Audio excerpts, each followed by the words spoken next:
Do you want to take that? So the question was, there's a big emphasis in our society on looking youthful, and that is equated to looking healthy.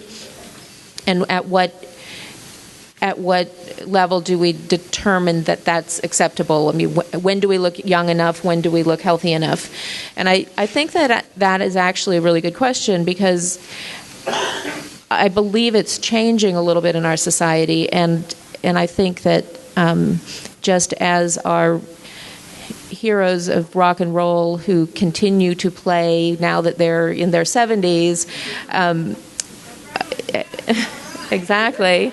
I think that models who were in their prime when they were 20 are continuing to model now when they're in their 50s and 60s, and they look older. They don't look like they're 20 anymore. They still look beautiful, but I think our perception of beauty is being driven by what we see on television and what we see in people we admire, and that I think is changing, and we may at one point think that it may continue to change if those people continue to look attractive to us.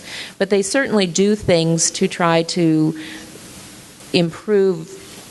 They're not neglecting themselves and being on television. They're promoting products mostly, is what we see them doing. But I don't think 20 years ago we would have seen a 60-year-old person selling cosmetics on television.